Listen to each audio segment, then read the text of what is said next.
हम इसे machine learning कहते हैं, लेकिन आज का एआई अब भी भारी मात्रा में छिपे हुए ह्यूमन लेबर पर निर्भर करता है।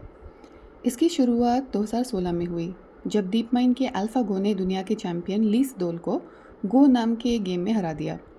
दुनिया ने इसे एक ऐसी मशीन की तरह देखा जो खुद सोचना सीख रही थी। आज एआई को अक्सर फुली ऑटोनोमस माना जाता है, लेकिन मॉडर्न एआई सिस्टम्स के पीछे हज़ारों छिपे हुए ह्यूमन वर्कर्स मौजूद हैं। क्या आपने कभी डेटा वर्कर्स के बारे में सुना है? इनका काम इमेजेस लेबल करना, एआई आंसर्स रैंक करना, हानिकारक कंटेंट को फ़िल्टर करना, गलतियां सुधारना, एआई को सिखाना कि क्या सेफ़ है और क्या हानिकारक। एआई वैल्यू चेन में इसे अक्सर कहा जाता है ह्यूमन इन द लूप। ये ठीक वैसे ही है जैसे हमें खुद पढ़ के सीखने की क्षमता के लिए शुरुआत में टीचर से एबीसीडी सीखना ही होता है। एआई के लिए ये डेटा वर्कर्स वही टीचर्स हैं।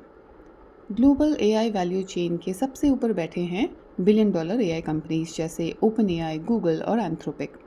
फिर आते हैं आउटसोर्सिंग फर्म्स जैसे सामा, स्केल एआई और एपन, जो एआई ट्रेनिंग टास्क्स को ब्रेक डाउन करके डिस्ट्रीब्यूट करते हैं सस्ते लेबर वाले देशों में, जैसे केन्या, इंडिया, युगांडा और फिलीपींस।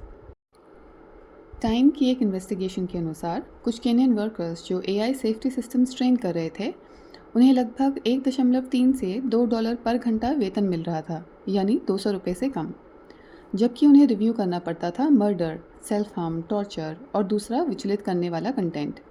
इसका मकसद चैट जीपीटी जैसे सिस्टम्स को आपके और मेरे जैसे यूज़र्स के लिए कम हानिकारक बनाना। कुछ वर्कर्स ने इस काम से मानसिक हानि और साइकोलॉजिकल ट्रॉमा की बात कही। तो एक छुपा हुआ वैश्विक लेबर लगातार इंटरनेट को लेबल, फिल्टर, करेक्ट, मॉडरेट और क्लीन कर रहा है मशीन्स के लिए।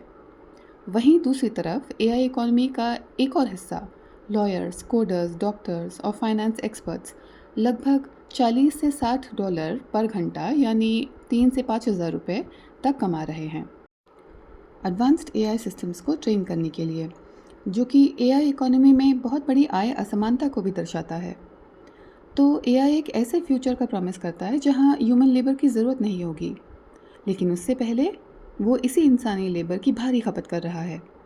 और जब मशीन आखिरकार पर्याप्त सीख जाएगी, क्या तब भी उसे ट्रेन करने वाले लोग महत्व रखेंगे?